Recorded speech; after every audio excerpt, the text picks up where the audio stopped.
Where I am now, better than before.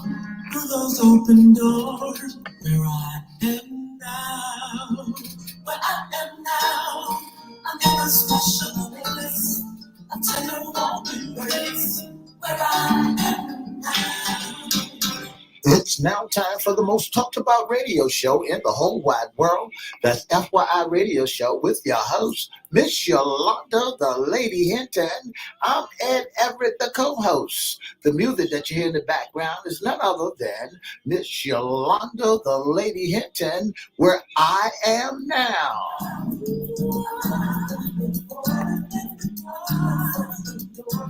And if you'd like to see us live at WGPL 1350 Studio, all you have to do is go to Edward Everett's Facebook page or Miss Yolanda, the Lady Hinton's Facebook page. And guess what? You can see us live right here in WGPL 1350 Studio.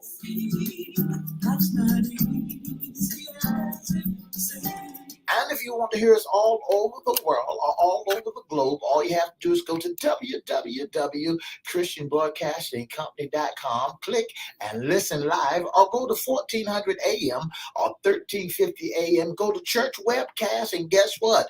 You can hear us all over the world. And now I want to introduce to some and present to others the host of the most talked about radio show in the whole wide world, Miss Yolanda, the Lady Hinton, and a pleasant good morning to you. Good morning, Mr. E. It's a beautiful day in the neighborhood. Would you, could you, will you be my neighbor? Let's welcome our neighbors, our WGPL 1350 AM listeners. Peace, 95.3 FM and 1400 AM. Good morning, Annie Miles, who's on Facebook Live. Let's also welcome Twitter, LinkedIn, and YouTube. Make sure you like, share, subscribe, comment, and we'll shout you out later on in the show. Like, share, subscribe. You can square and do all that stuff, but make sure you like, share, subscribe, and comment. We'll shout you out later on. Shout you out in the show. Yeah. Mr. E, what day is it today? Today is Home Day. That's what today is.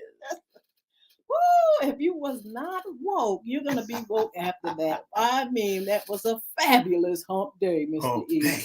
But I tell you what, it's Wednesday, and it is a beautiful day, but it's also our Wednesday segment, What's Under the Hat? Issues concerning men. That's what it's all about, issues concerning men. So get your pen and piece of paper and get ready to jot down some great notes where you can find more out about what's happening to the brotherhood. Mr. E, we have a fabulous guest, actually a friend of ours, and we've had him on more than once. It's good to have him back. We have Dr. Hezekiah Brown. He's author of two books, That's actually. Right. That's right. Conflict resolution and also reparations, which we love talking about as well. That's right. He's going to give us a little bit about himself. We just want to say welcome and good morning. To the two of you. How are you? Doing good. I hope you're doing fine on this beautiful day. I am doing as well can be. This is the day that the Lord has made. So it's a good thing. Absolutely. Dr. Brown, we want you to tell us a little bit about yourself, but also tell our audience, we're going to start with your books. Let's talk a little bit about the name of your books and a little bit about each one of them. Well, first of all, the book that I wrote that all types of disputes can be resolved was a long-coming book, and it was coming because conflict resolution is something that people very seldom talk about, and those who talk about it doesn't do anything about it. So I decided that after all of my years that I have been involved in resolving conflict, as a matter of fact, this is my 50th year celebration. Wow. Being a peacemaker and an arbitrator and mediator, so we celebrate that. But then I decided I wanted to write about it so people would have some guidance, some tool to use, or something to make a reference to in terms of resolving disputes at home, at work, and the community. And that's what all type of conflict is about. It covers the whole shot, what to do in terms of police shooting and so on. So it has a lot of good information in that book. It's a very short, quick read book that will give you information in terms of what to do and what others have done in terms of resolving disputes.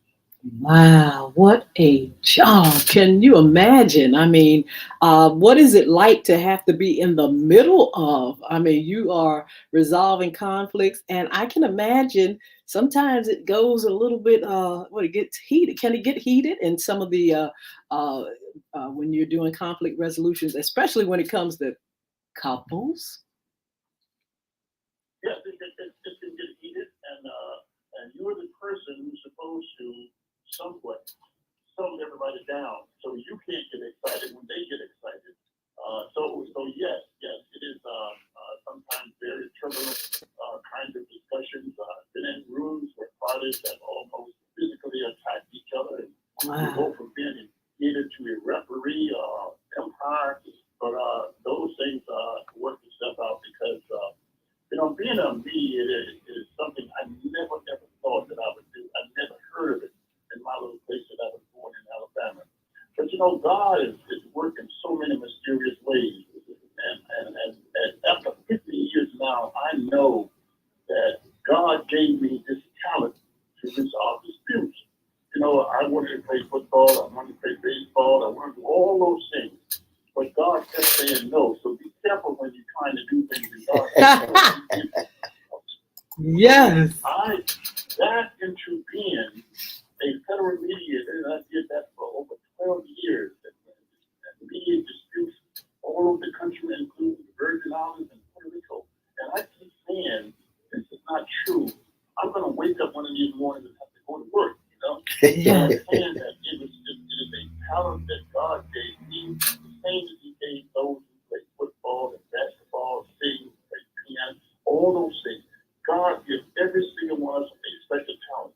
So what we have to do is learn to sharpen those skills and really utilize those skills to help others. Dr. Brown, how did you get your first opportunity? I mean, did you go to college for this, and how did you seek to do this specifically? What opportunities came your way where you said, "Uh-oh, this is it"?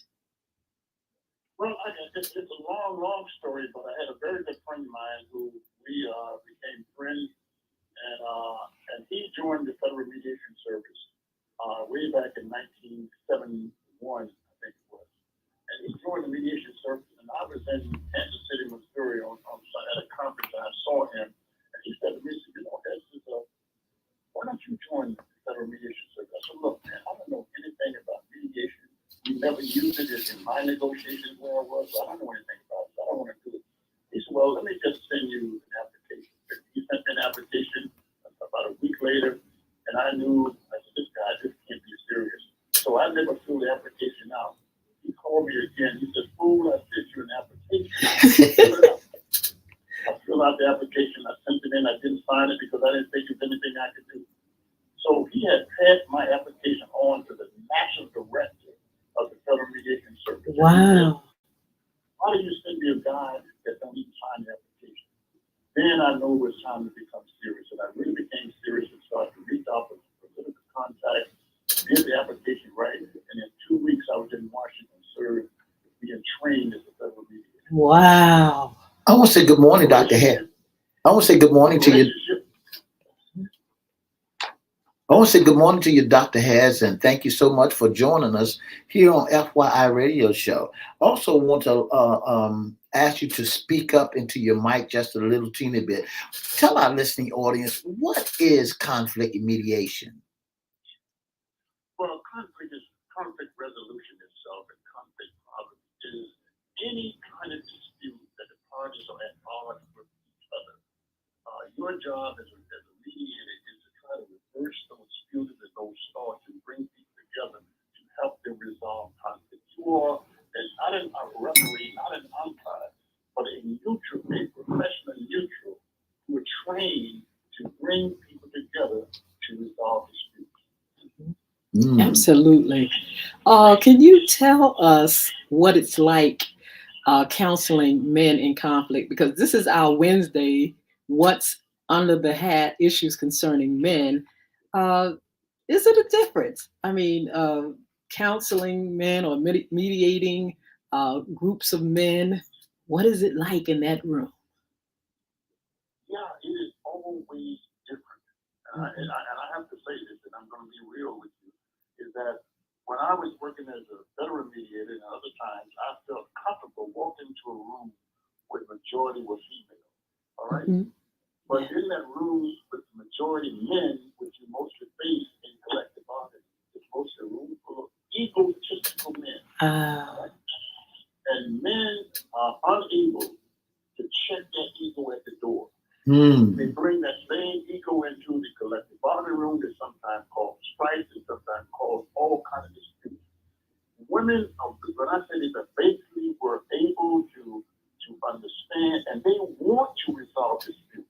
All right, they don't that ego, they check it at the door. But it is a big difference. So not only do men carry that ego other places, but they carry it right into a relationship, they carry it into the job, they carry it every place else. And so I'm saying that we as men have to learn that there's sometimes you have to check your ego. You don't have to always be right. That there's sometimes wrong, and there are sometimes other people who know things that you don't know. So that's called what you call is checking the ego, which is difficult for most men to do. Yes. Yes, Dr. Brown, is there anything that you do to break through or, calm the sea when you're dealing with men in conflict? What skills do you use, or what kind of things have to take place in order for men to calm down and get it? Well, one of the things that you have to do is be able to desensitize the hearing. For example, when things happen, your best bet is to talk to people one on one, as opposed to trying to very convince an entire group. Sometimes I've been in groups that was 100 on each side, 100 American people, 100 labor people, and then there are other times that you can do it in a smaller group. But then you have to be able to people. Read people by the action and the reaction and what they do, and read who the leaders are. And then you spend time on a one-on-one basis with those people, or maybe one-on-two basis, and then you can say, okay, fine, let's talk about the record. Let's get real. And then when you say let's get real, you have to show them that you understand where they're coming from, that you understand their problem, and you have to also, at that time, put a pin in that ego balloon to try to drive them out. Let them know that you are also a human, that you are also the same makeup as they are. But what happened is they can't fool you. And you do that on one-on-one because that's great. That's great. I grew. You know what I mean? Then they would not like it and they would not respond to it. But when you let people know that you were sincere about what you're doing, you're professional, you know what you're doing, and you were there to aid and assist them in resolving disputes, then that's how you're going to get rid of it. Wow. You said something earlier, Dr. Brown. You said men carry their egos everywhere they go. Why is it so hard for us not to, check our ego at the door? Why is it so hard for that we got to prove to everybody that we know what we're doing and got it going on? Why is it so hard for us to not check it out, check in? Because if men are trapped by culture and tradition. Say that again. Wow. Men are trapped by culture and tradition. What do you mean by men are trapped by culture? Yeah, they do what they see other men do. And most communities, men become a product of their environment. And they many times do whatever they want to, wherever they want to, and they get away. Now, let me just say this while I'm on this topic. The most successful men, and I say the word most successful men have a strong woman with them, in front of them or at their side. Do you know what I'm saying? Most successful men have strong women in their life somewhere. And they think they can do it by themselves, but you can't do it by yourself. And most successful marriages have strong women in the marriage. So that is something that I think that men have to understand. You don't have to always be right. Yes. You don't have to always win the argument. You know. Wow. You know, yeah. Go ahead, doctor. So I'm saying that this is not something that I read or somebody told me. This is something that I have lived. I have watched my mother, I watched my father, I watched my sisters, my brothers, and other people, and I respect my wife Yes. because my wife was a very strong person, and it took me years to realize that she was the leader in the family. It wasn't, Yes. but Absolutely. she was doing the right things. You know what I mean? Yes. She was taking care of the kids. She was taking care of the business. Well, I was out earning a living, but she was strong. And when we learned that we have to make joint decisions, not just decisions because we decided it's my decision and I'm the boss. There's no such thing. Everything is equal. Wow. You know, I was just thinking, do men shy away from counseling? And is it a fear factor? Is it fear plays a part in how they act in conflict resolutions, or the fact that they don't want anybody finding out some of their secrets? Well, it is just another ego factor. You know, many men, when you say refer couples to counseling, most men would say, you go, I don't need counseling because it's not me, it's you. We are reluctant to accept who we are. And we often find ways to believe, to blame somebody. That's how we solve problems. We solve problems by finding someone to blame. That is not just in relationships, but that's universal. If we look at what's going on in the world today, people in the world today, instead of trying to solve problems, they are blaming someone. Yes. I heard on the news this morning that they found a missile in Poland.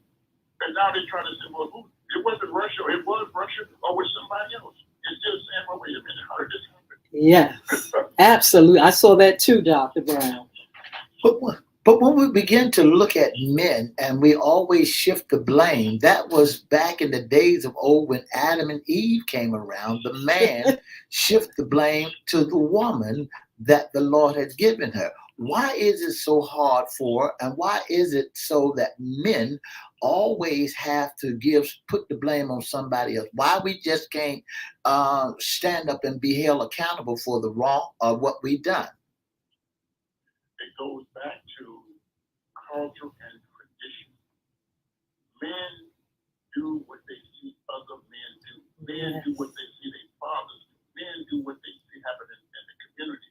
If we live in, let me give you an illustration of what I'm saying.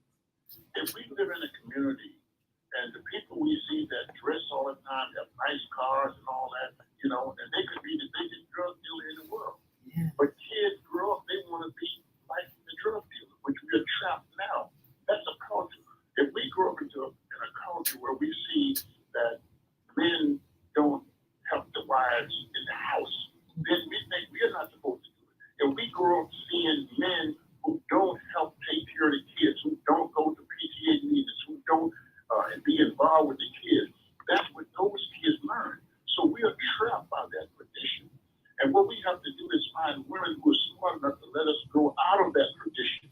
I keep saying that women are the people who mold the men into what they want them to be. Yes. But sometimes we grow slow, and we are slow learners in terms of how to do that. Absolutely. I want to, our topic or our segment is the hearts of the father, issues concerning men. Can you talk a little bit about conflict with father and sons? How easily is that dealt with? How can you get in between that? That I can imagine that is very traumatic, dramatic, and emotional when you're trying to put together young men and their fathers. Well, when I counsel young men, and sometimes I have counseled men and their sons, one of the things we have to do is get away from some of the old traditions. Men generally believe, like beliefs, that the higher I raise my voice, the more reaction I'm going to get. All right? And it should be just the opposite. Instead of screaming at young people, instead of slamming them, instead of not listening to them, you know what they do? They scream and they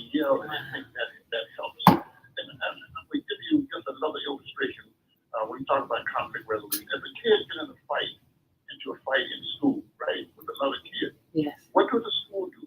They call up the parent. They bring the parent in, and they say, well, Johnny did so and so. He was in a fight. It was his fault. And so they get the parent. You take him home, and the parent take the kid home. They don't have a clue of what to do with the kid who's been in the fight. Wow. They don't tell the kids that, wait a minute, it's strength in walking away. You know what I mean? Yes. But we tell kids that it is strength in standing and fighting and defending yourself. But it's strength in walking away from a dispute. It's not a weakness to walk away from a dispute. You know what I mean? This is what we have to start to teach our kids and start to tell them to exchange position with other person because you are more muscular or you're stronger than they are, that you should take advantage of that person. But then I'm just saying it just so to me, it's easy to do because I have done this over a period of time. But people are not born knowing how to raise kids. They only raise kids based on how they were raised.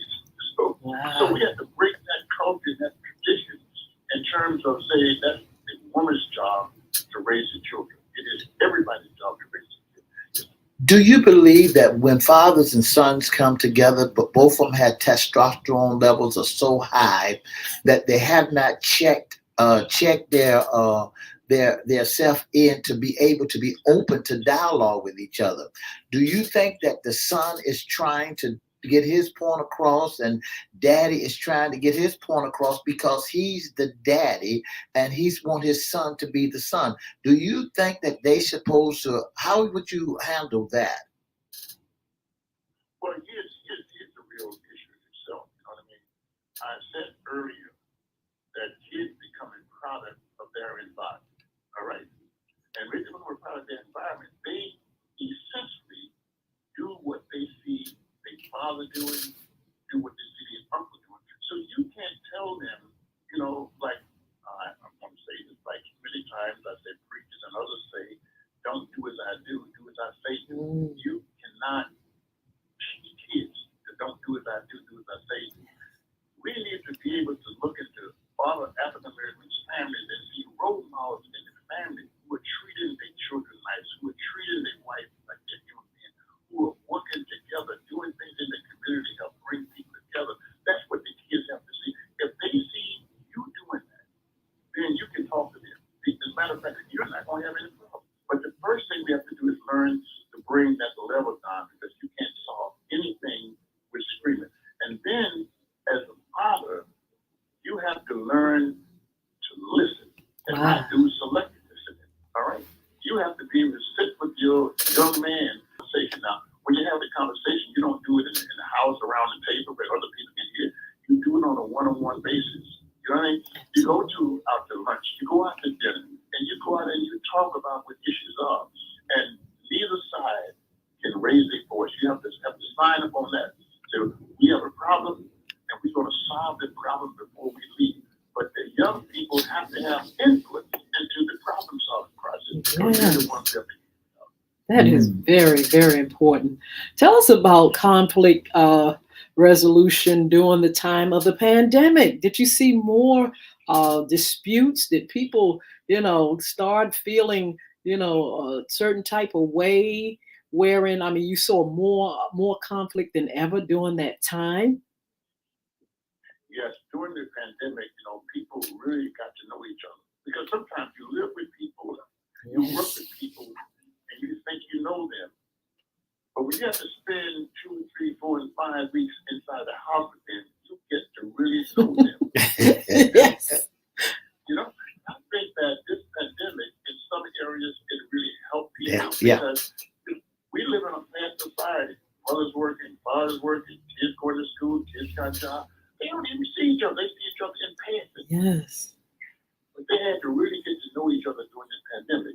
And you know what it helped? It helped a lot of relationships, and it hurt a lot because people saw sides of people that they never saw before, and they've been knowing them for 20 and 30 years. Wow. So all of a sudden, you see people in that same household, and you have to face them every day. You really get to know them. Now, in some cases, that worked. In some cases, it was totally destructive. Yes. Wow. I like that, Dr. Brown, because, during the pandemic, there was a lot of folks that was living in the house, didn't know that that person was like that or that person. It did, it brought some union and brought some, folks to disperse. But when when fathers and son are dialoguing together, um, wouldn't that be to the point where daddy said, I'm the big boss with the hot sauce and you just a child? Where do they draw the line at? Well, see, the other thing that I'm saying to people, you have to understand that kids are smarter today than we were when we grew up. All right? And kids can help you. If you have a computer, you want something to do with, you call one of those young kids. Yes. All right? They have talents, and you have to, first of all, as a father, acknowledge the talents of your kids. All right? And not only do that, but help them build on the talents they have, and have them sit and talk with them and have them talk about what they want to do in the future. Don't get upset if a young kid, I don't know what I want to do. I didn't know what I wanted to do when I was 10 and 12 years old. Don't get upset with that. But be able to help them do what they want to do. But more than that, spend quality time with the kids. Absolutely. Don't every time you talk to your kids, you tell them what they didn't do. You tell them what's wrong with them. You tell them how bad they are. You have to spend time with them. And more than anything, you have to be able to listen without mentally arguing. And when I'm saying mentally arguing is that you listen to kids and waiting for it open to come back to prove them wrong. Yes. Listen to what they have to say, absorb what they have to say. Don't do it at that point in time. And you regurgitate the conversation you have with your kids. And then if you did something wrong or you said something wrong, there's something called apology. It's not only the kids have to apologize to you, but you have to apologize to the kid. Well, maybe I was a bit upset. Maybe I said something wrong, which is human. You know what I mean? So I just want to tell you, I apologize. Yes. Dr. Brown, tell us about success stories. How do you feel when conflicts are resolved? Well, you know what I'm saying? That's the reason I say that God is a great God because all of my life, I've always wanted to help people. And so when you're able to help people and get paid to do it, it is really, really something. But even I have mediated many disputes and never received a dime for it. I mean, I'll mediate any kind of dispute if I think it's going to help the people and they're sincere about resolving it. It's not always all about money. But by the same token, it is almost like, hitting a grand slam home run and winning the World Series. That's how you feel when you're able to help people resolve disputes. That's the feeling. I get the same feeling the kids get when they go out and make a touchdown. And at my age now, I'm still feeling the same. You help somebody. You help them solve a problem. Absolutely. Dr. Brown, give us some contact information real quick and where we can get the book before you go. Okay, the best way to do it is dial my telephone number, 516-815-8679. That is one way. And then you can email me at atzz38@aol.com. Let me say that again. So 516-815-8679. Or you can get me at hez38@aol.com. Wow. Thank you so much for being on, taking your beautiful, precious time and giving it to us. May the Lord bless you and you have a wonderful day on today. Thank you. You the same. All right, you all come over here. Join us on our live social media platform.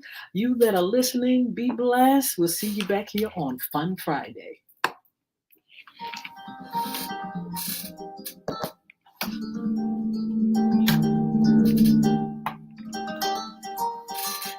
For the past 30 minutes, you've been listening to the most talked about radio show in the whole wide world. That's FYI Radio Show with your host, Miss Yolanda, the Lady Hinton. I'm the co-host. I'm Ed Everett. For more information about FYI, give us a call at area code 757-714-7861. Our inbox is at Edward Everett's inbox or Miss Yolanda, the Lady Hinton Facebook page inbox or FYI inbox. We want to thank our special guest, Mr. Hezekiah Brown, and don't forget to join us Monday, Wednesday, and Friday right here on WGPL 1350 AM, and have a wonderful, wonderful day.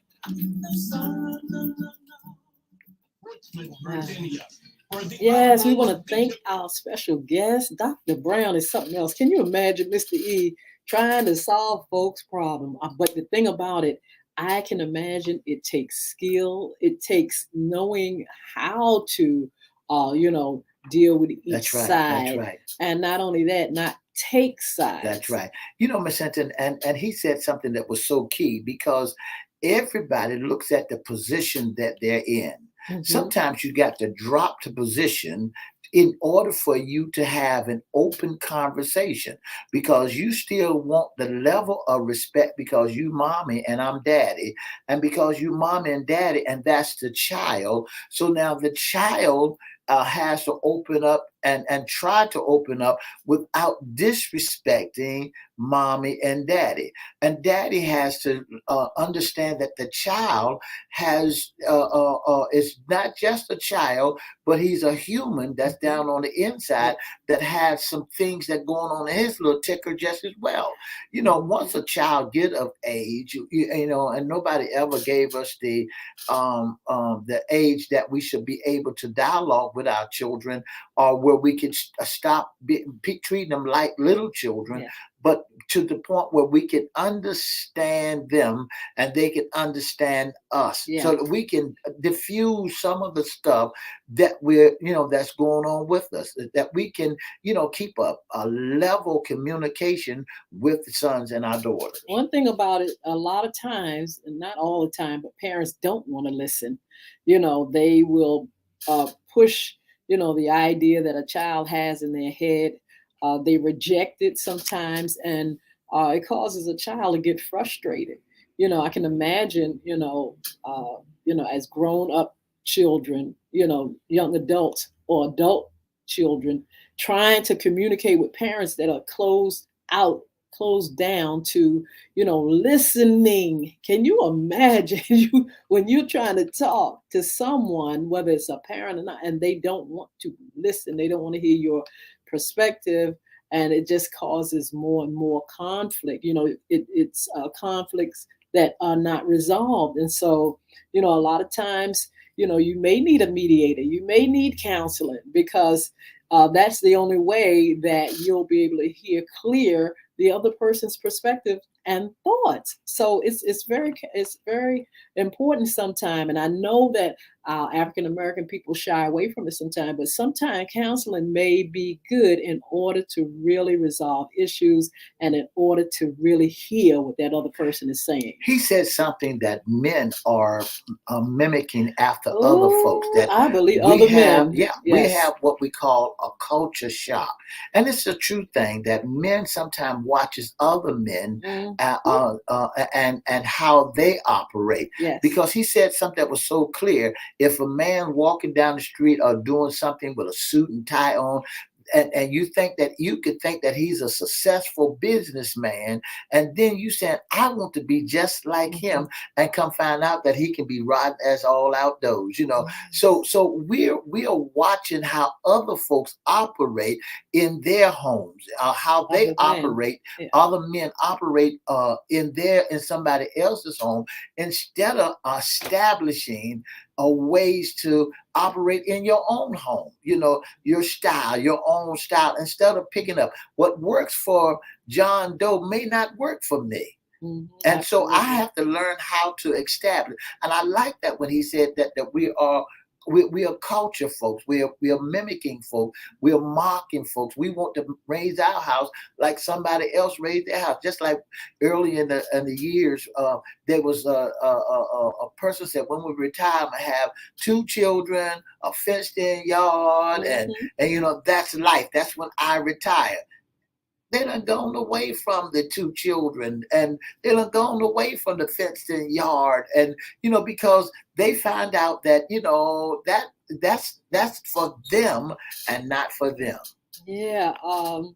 He said a whole lot of good things, and when he said about men kind of mimicking other men, you see it all the time. All the on the time. way men think. You can get a group of men together and go to the what do you call it, Barbershop. barbershop, Yeah. and men start talking in the same.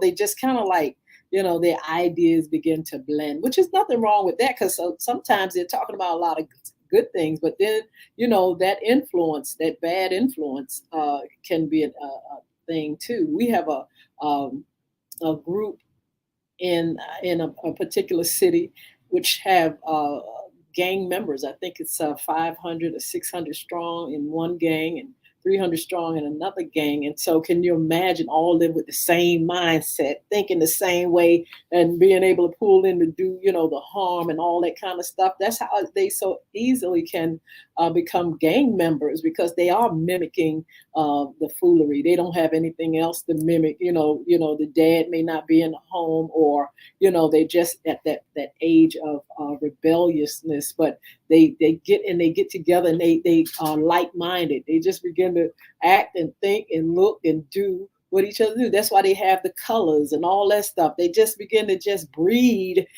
from each other, and it's just amazing to see that. He also talked about men and their egos. Now, I want to know why men's egos are the way they are, because he said this, and I can imagine. He said, when you're resolving issues with women, there's a different That's right. demeanor. That's right. Things are a little bit different. But when he comes in that room with a group of men, he knows it. And he better have some skills in there, because it's not going to be as pretty as you want it to be. Why? I don't know. Maybe it's the makeup of a man. Like you said, testosterone. That's Maybe right. it's a thing you can't tell a man nothing. That's right. And maybe that's what it is. I think it's kind of hard, as I even think about it, to sit men in a room and them not have their own thinking, or either their own hard-headedness. And I'm not saying hard-headedness in a bad way. I'm saying hard-headedness in the way of their perspective of, not being able to move away from that one-track mind. My mind is thinking like this. I can't see it no other way. And that's where you get some of the conflict, is because I see that one perspective, and I dare not go outside of my perspective. Now, whether it's fear, whether it's testosterone, whether it's just the way you've been brought up, it's there. And it's sometimes those hard, crusty things, that rock has to be broken down, and life will do it. Miss Hinton, when you said what would be the problem, I believe that every man is in a competitive mode. That's a good point. They are in competition with each Why other. Why is that, though, Mr. E? What is that about men? Because of their testosterone. They want to be to the point where I got great ideas, and I don't want to just listen to your ideas, but I want my ideas also to be listened to. And sometimes men has a tendency that can do the work, and then they try to explain that they can do the work, and somebody always has doubt about what they do and shoot them down. So when a man comes into a room, it's just like him having a loaded gun. Wow. Because you shot him down the first time. Now he's coming back in the room, because now he has painted a picture about you in his mind. So when he steps into the room, he's looking to say, either I'm going to shy away from you and go sit over here in the corner and keep my lips closed and think that you have defeated me, or I'm going to voice my opinion, and it doesn't make a difference how I do it. If I have to get loud, I'm going to do it. If I don't have to get loud, if I don't get the flow, but that's what's happening. Men are in competition with one another. That's a good point. I learned that when you walk into a room, when a man walks into a room, he's been examined by every person in the room. Here's where the problem lies. If you see a man and everybody's saying, oh, he can do this and he can do this, he can do this, he can do this, and he can do that. Well, there's some other men that be sitting in the room that says, okay, I can do what he can do. I might have a little wisdom. I might have a little knowledge on how to do it. But yet still, because he can do it, you only look for him to do it and not giving him the other one an opportunity to do it. So that builds up builds up a problem, a wrong problem that lies in a man's head. I can play basketball better than he can, and you just don't want to give me a chance. I was looking at the five guys that got shot in college. Wow, yes. The young man said, "All y'all do is pick on me." Were they picking on him? Yeah, that's what he said. And he said, "Now all y'all just pick on me." So here's the thing that gets me so much about this. There are bullies everywhere. And you have a book that's out called Bullying is Right Underneath Your Nose. There are so many young men and so many young women that sick and tired of being picked on, that everybody picks on them for the least of everything. Well, I may not made the squad, and so now you're gonna call me out of my contents, and you might call me the water boy, and it might mean something to me that just because I got the water for y'all one time, now I'm the water boy. So you low rating me, you're kicking me to the curb, or you might slap me upside my head or sit down on the side of the bench. So now inside me lies hurt and pain.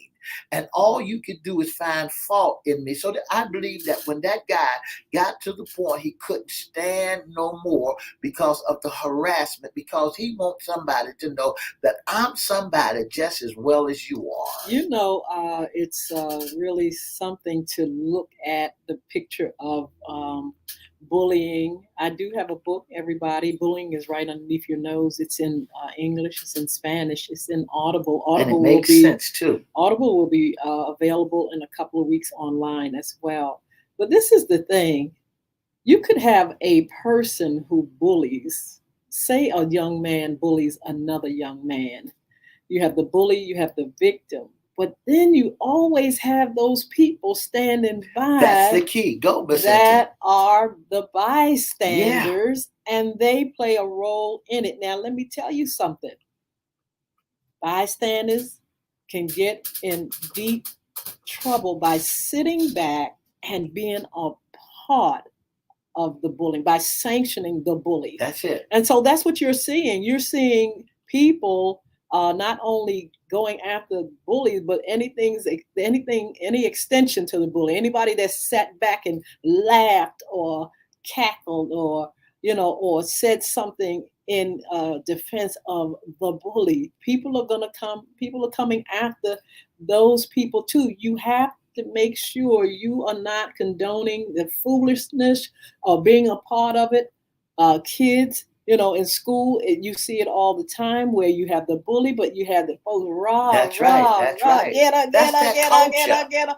And that's what I'm saying is it's a dangerous place to be in, to have yourself associated with people that are bullying others. People are going to get revenge. They're going to do anything that they can in order to get back at people. And it may take a long time. It may take, until they've grown and then they snap. You got to be careful. Bullying is not child's play. It is off the hook serious. The things that you hear, the things that people do, the way people are thinking now is very dangerous, that you sit back and taunt and abuse people because they're coming back in one way or another. And so that's what we're seeing. We're seeing people saying, hey, I've been bullied. I've been done a number on, and it's not right. But these folks are at their wits' end. They have snapped, and they're coming after you and anybody else that's been a part of the picture. And they shut down. Some of them shut down because guess what? They don't have no way to say anything, no words to say. I remember a guy in my class, Hinton. He sat in the corner. And looked like every time he would say something, somebody would talk over him. Mm-hmm. So he trying to get his point across, and he is set in the corner. He rise up, wave his hand, do everything right that he could do to voice his opinion.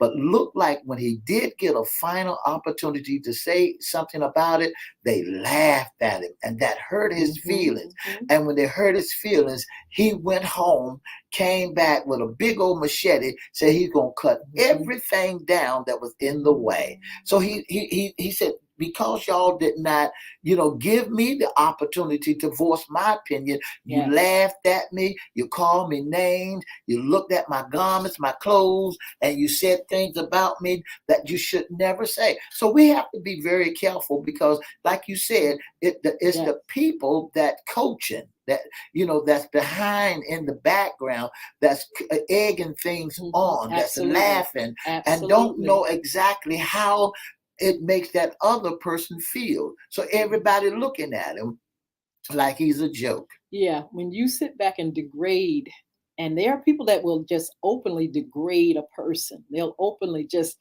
taunt, and they'll openly, put them on the spotlight, and they'll say, "Come on, let's go and let's do." It's not just just after school fun and all that. It sometimes get very dangerous, physical. People do all kind of things on cyberspace against people. They'll put up all kind of stuff in there, oh yeah, so and so is doing this and he's doing that. They'll slander. It is a terrible animal, and I'm telling you, people better watch out because we are seeing folks snap. That's right. At the and I'm not saying it's right to snap, but they do snap, and they do come after not only the bully, but the bystander and the too. innocent. My granddaughter, I told you the other day, one little girl started calling her whitewash, whitewash, whitewash. Now the other little boy started calling her whitewash. It all stems because somebody else started that. Now she didn't like that because she doesn't act like what they say that whitewash means.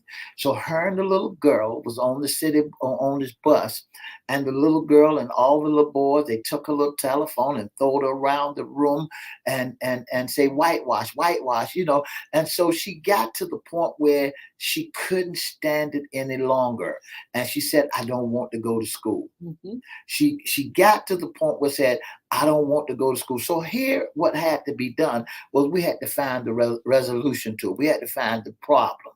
And so what had happened is we called the school and talked to the principal and emailed the teacher, and the teacher did this. And it really hurt her to the heart.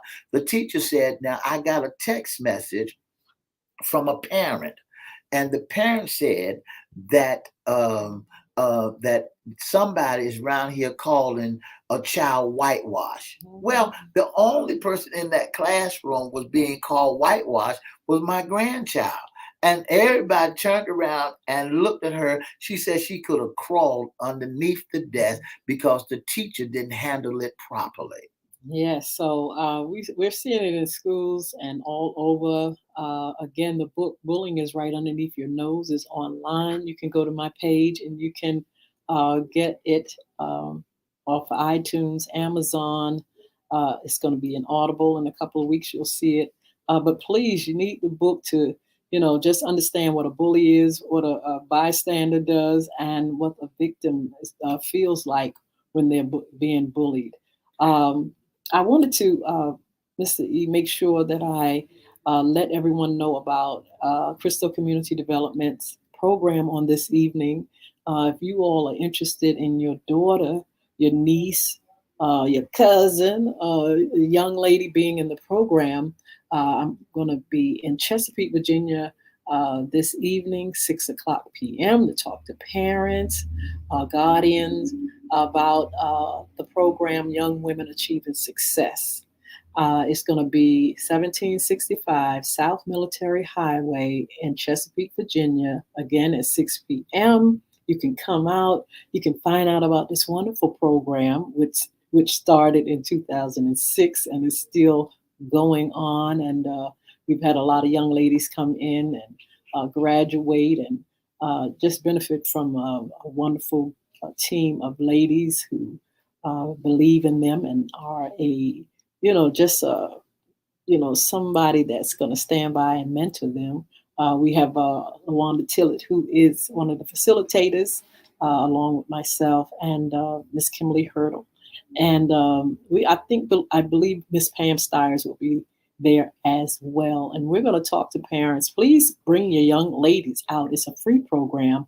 And we're right now just going to be giving information about the program, and you can sign your girls up We're talking about girls 10 to 17 years old, and bring them out and just learn about young women achieving success program, what we do and who we are, and the fact that we care about girls. We care about your children. We want to be their support system. And so again, tonight, 6 p.m., 1765 South Military Highway in Chesapeake, Virginia, 6 p.m. Come on out, meet me, and bring your daughters, your nieces, your girls, 10 to 17 years old, and we'll talk about the program and how they can be a part of it. I want to say good morning to Miss Annie Miles, Miss Teresa Porter, Mr. Nathan Richardson. Thank you so much for tuning in. To Mr. Desi Cone, thank you so much for tuning in to the most talked about radio show. Miss Lawanda Tillett, Miss Roberta Cotter, thank you all so much. Miss Sheila Davis, thank you all so much for tuning in to the most talked about radio show in the whole wide world. That's FYI Radio Show with your host, Miss Yolanda, the Lady Hinton. I'm Ed Everett. Don't forget our special guest with none other than Mr. Dr. Hezekiah Brown. Absolutely. Now, don't forget to follow us on social media. Don't forget that we can also host your special event, special occasions. You know, now that we're recovering through the pandemic, folk are up and popping, doing all kind of events and things like that. Don't forget we can host your great event. And if you want to contact us, Mr. E's going to give you that number in a minute. But you can also go through Gig Salad, Gig Salad, Gig Salad, and find us, the lady and Mr. E, Yolanda Hinton, and whatever. We can come out to collectively together or individually. We can host your event. We can come out and speak at your event. Just make sure you contact us. We'll give you the number in a minute. In the meantime, the holidays are coming. And look, you all come on and get your pie orders in. I've put on our social media pages how you can contact me and call. What number to call, 757-470-0224. Order your pies, or drop me an inbox or email at the fabulous ladies pie at gmail.com. That's the fabulous ladies pie at ladies with LADYS, the fabulous ladies pie at gmail.com, and let me know you want to order. Drop it right there in my inbox right there on my pages, or like I said, email or call 757-470-0224. Please, we got the holidays coming. We got Sunday dinner coming. We got Christmas, Thanksgiving, all that, or either just your special event or special occasion. We can serve you. It's a licensed business, and also work out of a commercial kitchen. And so don't be scared. I got everything in place now. This ain't just, some hobby here. That's right. But we can, I can definitely work with you all and what you all are doing, special occasions, and I can hook you up. That's right. So, Mr. E, other than that, don't forget the books again. The music is online. I have a game coming real soon. I think some of you all have seen. It's called Bullvik. It's a new business, and you'll see all the gamers, all the gamers. These are for gamers, the kids or the adults that are gamers. It's called Bullvik, and it's been a team. I've hired a team to help me put this game together, and you all will be seeing it real soon. And it'll be online, and it's going to be everywhere. You'll be able to play it on all systems and things like that. But please, please, please, all the gamers out there, look for it. It's called Bullvik. That's the name of the company, and you'll see more of that real soon. Mr. E, I think, let me see, what else do we have to announce? Let's see. Follow us on social media, and you can be a special guest, internal sponsor on FY Radio Show. Mr. E's going to tell you how. If you'd like to be a special guest, intern, or sponsor, all you have to do is inbox us at Edward Everett's Facebook page, Miss Yolanda, the Lady Hinton Facebook page, or FYI Facebook page, or you can go to FYI Gmail and inbox us and let us know that you'd like to be a special guest or sponsor, or you'd like to come on the show with us. Just inbox us and give us your email so we can pull you in. Leave your email right there. That's FYI Radio Show Live at gmail.com. Again, that's FYI Radio Show Live at gmail.com, or call us at 757-714-7861. Again, that's 757-714-7861.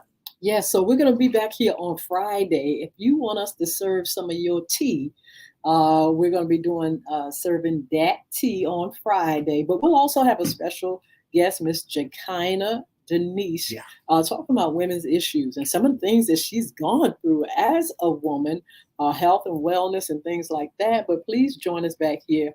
Like I said, if you want to be a part of serving that tea, drop that. There's so much tea to serve. Oh, have mercy.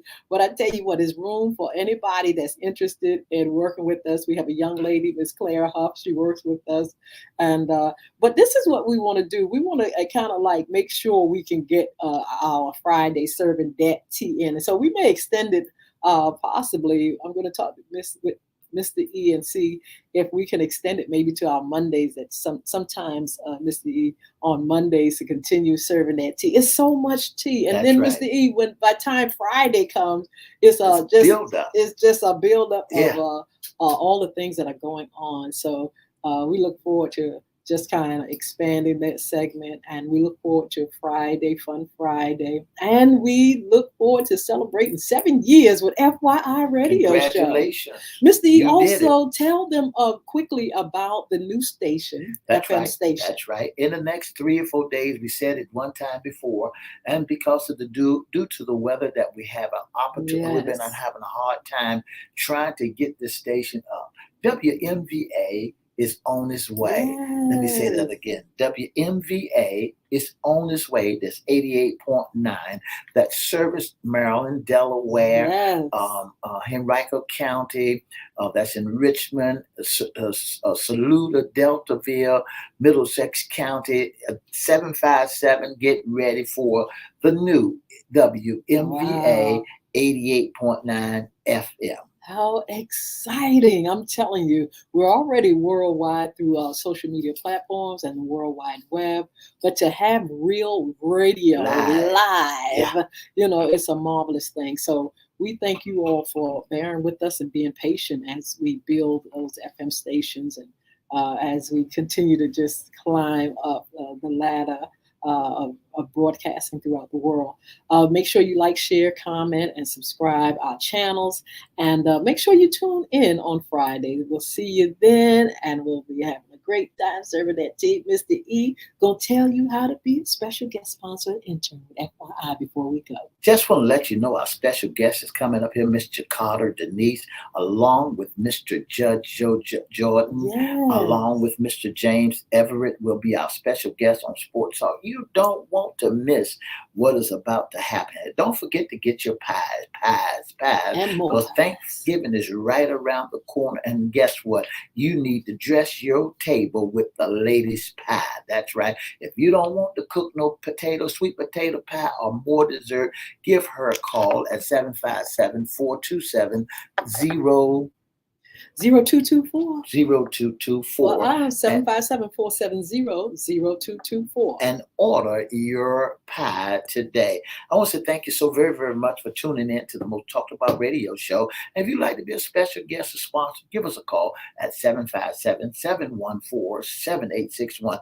Don't forget to join us Monday, Wednesday, and Friday from 9:30 to 10 right here on WGPL 1350, WPCE 1400, WMVA 88.9, Peace 95.3 FM, and on the World Wide Web. Don't forget, 2 up, 2 down, BA. Thank you for joining us. Thank you for your support. Annie Miles, Tracy Porter, Desi Combs, LaWanda Tillett, Roberta Carter, Sheila Robbins, Sheila Davis, all you guys that are on.